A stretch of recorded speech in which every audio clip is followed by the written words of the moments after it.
Hello, and welcome back for another Fricky Deaky video.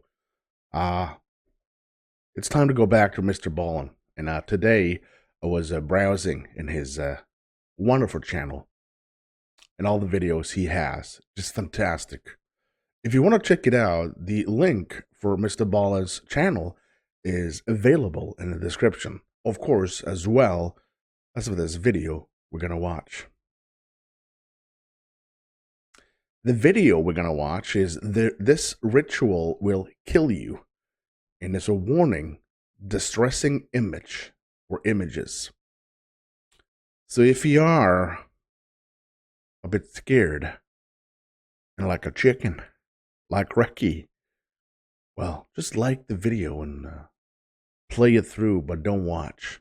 You can listen to it, but don't watch it. It might be scary. Anyway, if you do enjoy this, whatever it is I'm doing, I want you to smack like and, of course, hit that subscribe. You know, I would greatly appreciate that. It's a small thing for you, but it means a lot to me. So if there's anything else you want me to react to that is kind of a weird and freaky and deaky and sassy ghost babies, you know what to do. Use the freaking comment section for that.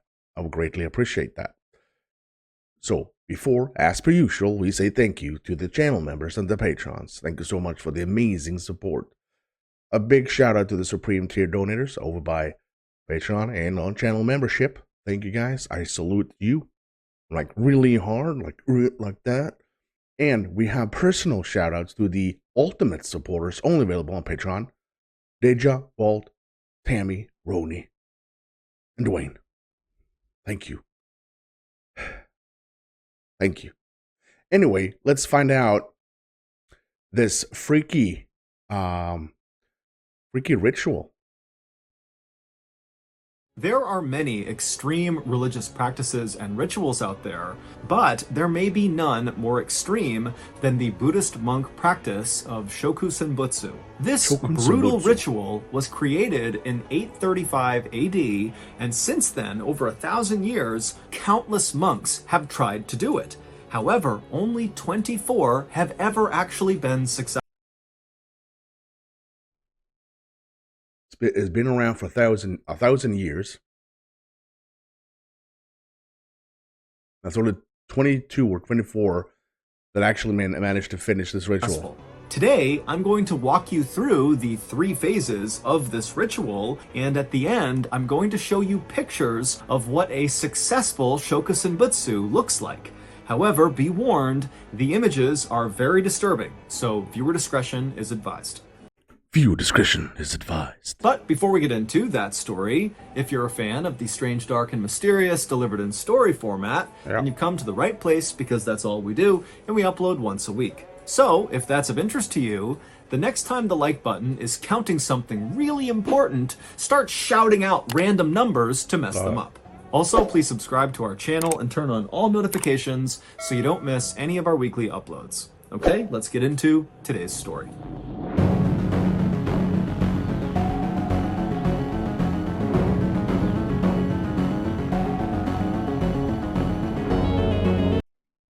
The metamorphosis. Well, dead? Buddhists believe that human life is a constant cycle of birth, suffering, and then death. And then you're reborn, you suffer again, you die again, over and over and over again, forever, unless you're able to achieve enlightenment, or nirvana as it's called. However, no one really knows what nirvana actually is, what it looks like, what it feels like, where it is. Buddhists will say that the only way to actually understand nirvana is to experience it yourself. It's kind of like trying to describe to someone what chocolate tastes like. You can use any number of superlatives to describe the flavor, but until that person bites a piece of chocolate, they won't really fully understand it. And so that completely makes sense when it comes to chocolate. You don't know what it tastes like. You can't explain it. It's just delicious. Like Snickers. I am addicted to Snickers. I love Snickers. I love everything with it.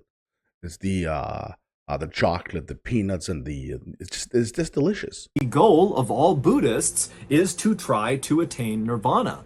And every day, hundreds of millions of Buddhists all around the world try very hard to do just that. But within Buddhism, there is a small subset of practitioners who have effectively dedicated their entire existence to attaining nirvana. And these people are the famous Buddhist monks. It is extremely difficult to become a Buddhist monk because the sacrifice is enormous. You have to leave your family, your friends, society, all your possessions, your name, your status, everything, and go live in a monastery, which is a kind of isolated Sounds like going to work every day. place where monks live, and there you will spend your life living this very simple, very strict religious life where basically all you do is try to attain nirvana. As a result of this extreme lifestyle that Buddhist monks live, they have developed a reputation for being some of the most disciplined people on the planet. But even by Buddhist monk standards, their sacred ritual of Sokushin Butsu takes discipline to a whole nother level. Well, I remember they are really good at fighting too. Maybe the Shaolin monks, is that the same thing? Is that like Buddhist as well? Shaolin? Last week, our company decided that we needed to hire a graphic designer, and so I got tasked with finding candidates. Now, I got no idea how to do that, and so naturally, I went on Google and I looked up, where can I find good graphic designer candidates? But I accidentally wrote malnourished, angry saltwater crocodiles instead of good graphic designer candidates. An easy mistake to make.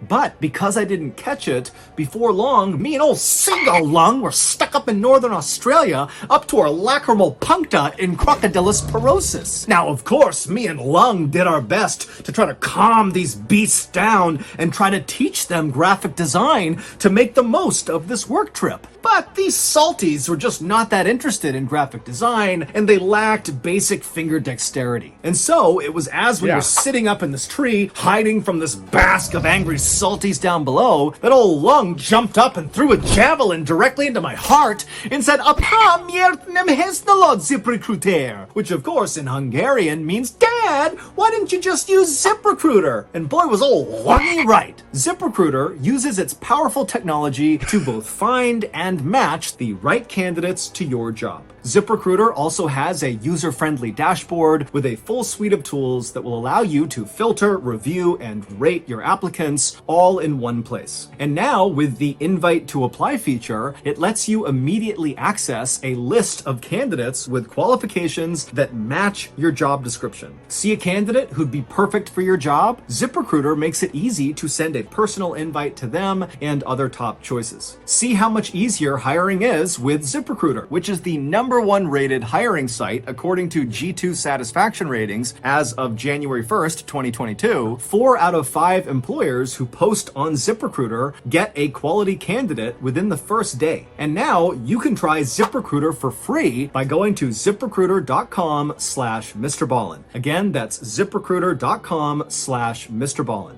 ZipRecruiter, the smartest way to hire. Okay, back to the story.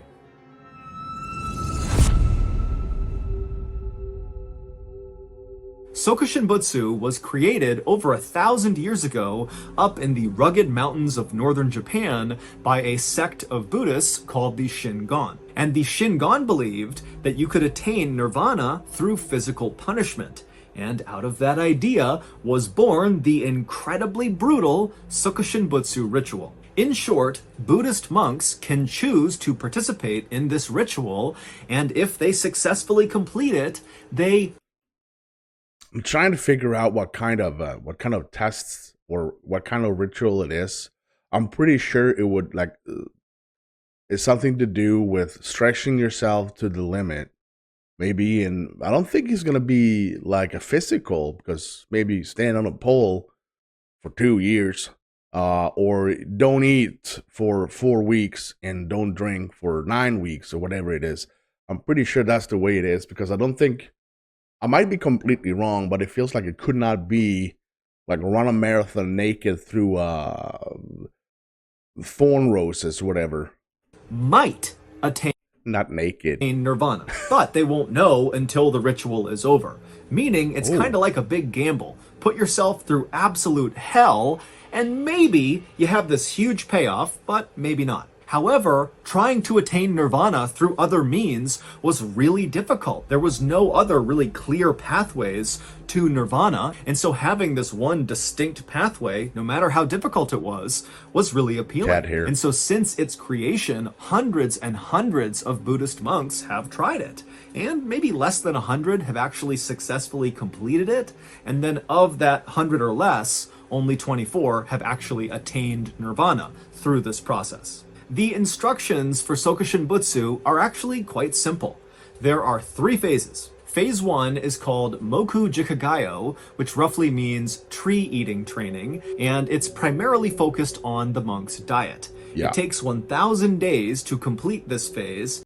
1,000. However, most monks go much longer than 1,000 days. During this phase, monks will only eat byproducts of trees, things like seeds, nuts, tree bark, tree roots, pine needles, and they will collect all this food on their own. It should be noted, though, that some monks in this first phase will ingest small rocks. This is likely done because they are starving and they can't find food, and by eating the rocks take up space in their stomach and kind of curb their appetite a little bit. But because they don't actually digest the rocks, they're not technically breaking the phase 1 diet restrictions, and so they can continue on with this ritual. Yeah, that completely makes sense. I mean, if I'm really hungry and I don't have food at home, I just go outside and eat pebbles.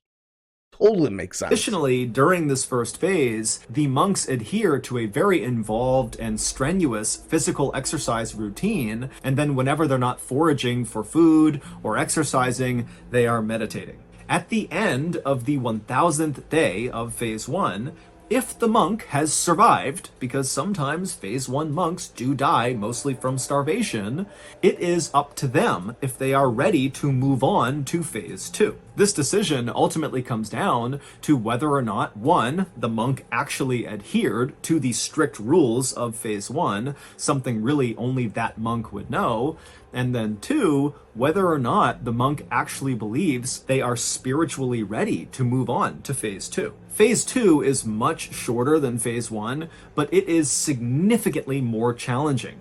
And so the monks going into phase 2, they really need to kind of bring their A game and have no second thoughts. They need to be fully committed to phase 2 in order to successfully complete it. For reference, most of the 24 monks who successfully attained nirvana through this ritual repeated phase 1 2 or even 3 times just to make sure they really were ready. Phase 2 is called Nyojo.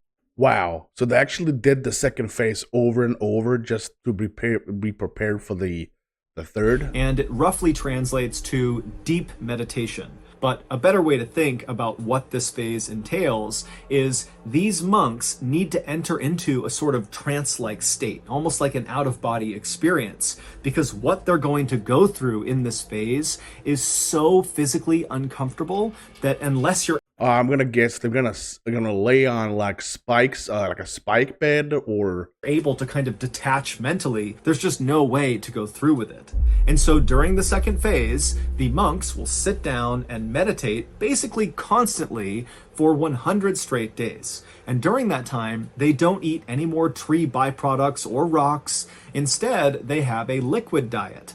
They drink a little bit of salt water, and they drink a lot of a very particular kind of tea. The tea is made from Toxicodendron verniculum tree bark, which contains the same toxin in poison ivy. Meaning, for phase 2, you basically just sit alone by yourself for 100 days while simultaneously drinking a poisonous tea that causes a massive allergic reaction inside of your throat and stomach that causes an intense itching sensation inside of you that you cannot physically itch. Also, this poisonous tea gives you explosive diarrhea and it makes you vomit a lot. If you somehow manage to survive all 100 days of phase 2, and unfortunately many monks don't, you automatically move on to phase 3.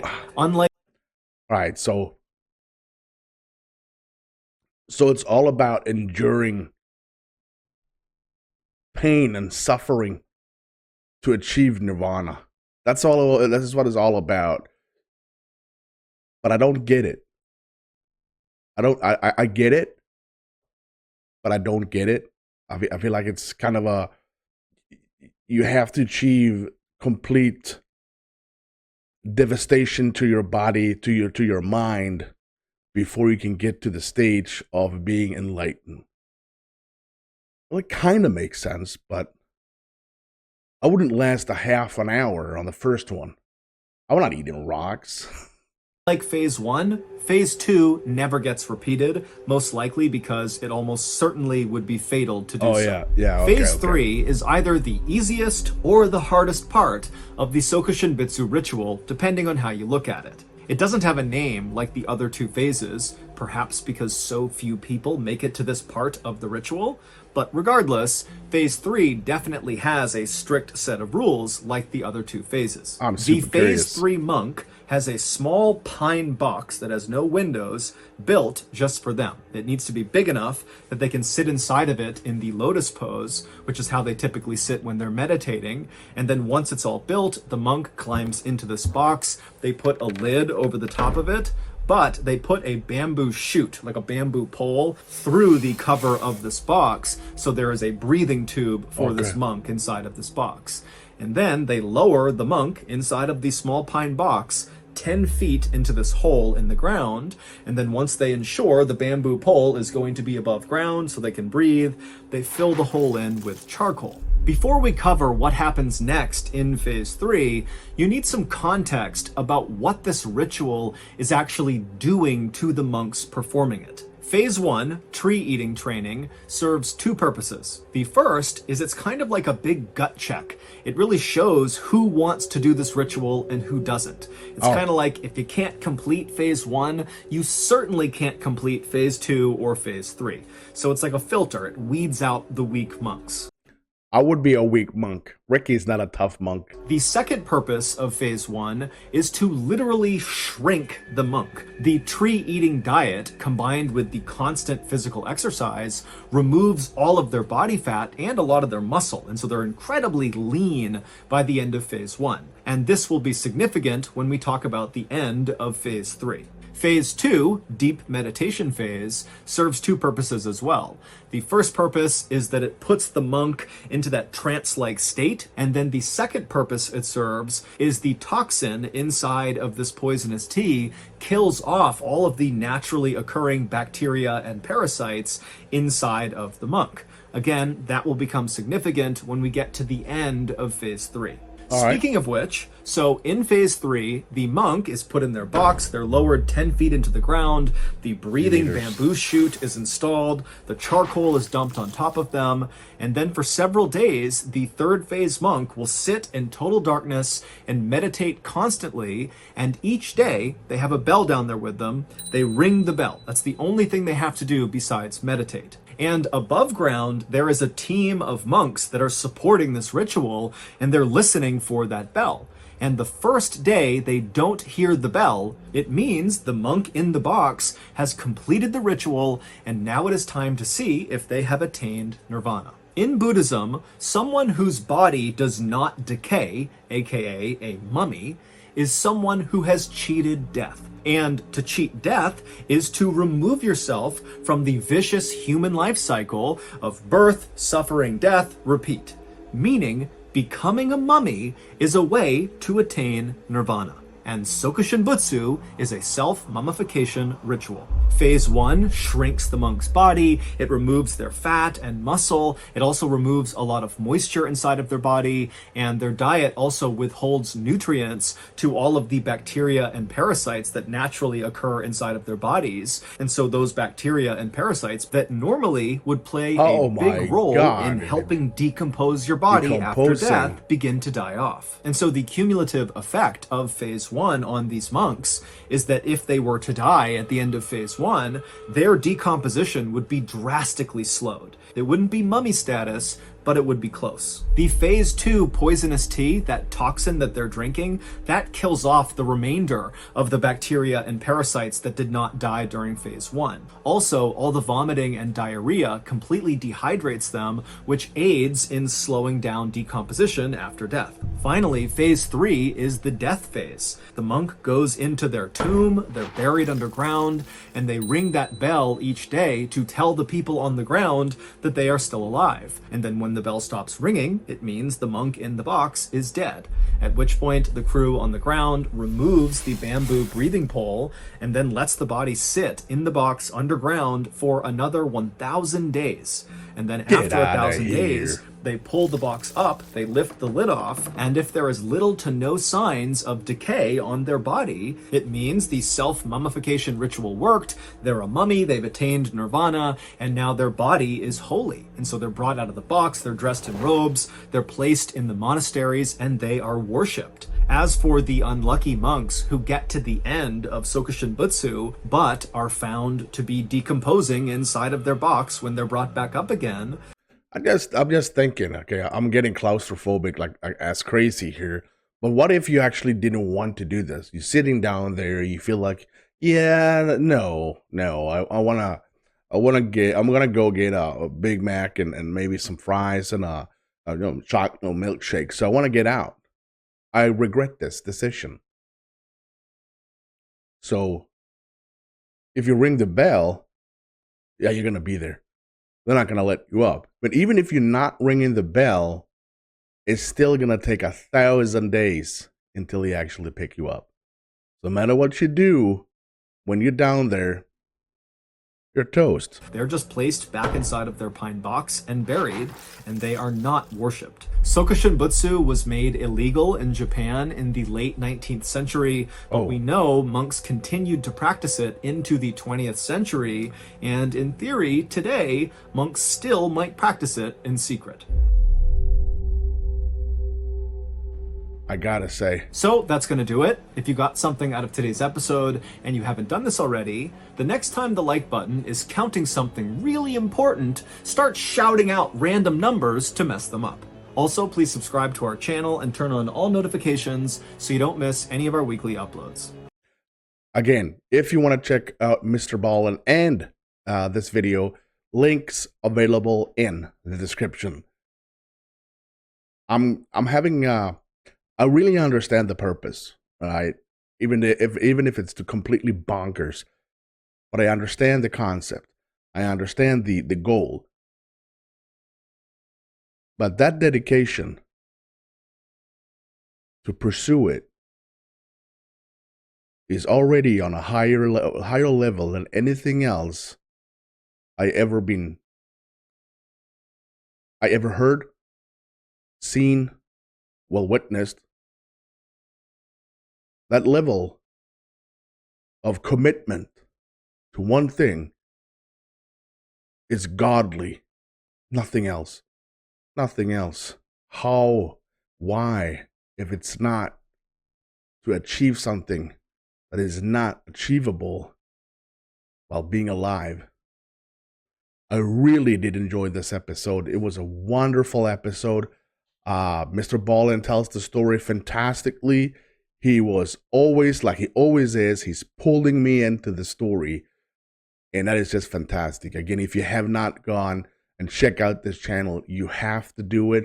Again, link available in the description for MrBallen. If you want to support me, click like, subscribe. If you want to go ahead and do much more, click join to become a member or awesome people, or check out the amazing link in the comment section. It's pinned on top, social and merchandise and patrons and stuff like that. Well, that will do it for tonight. Hope you guys did enjoy. I certainly did. And until next time, I'm Recky. You stay safe.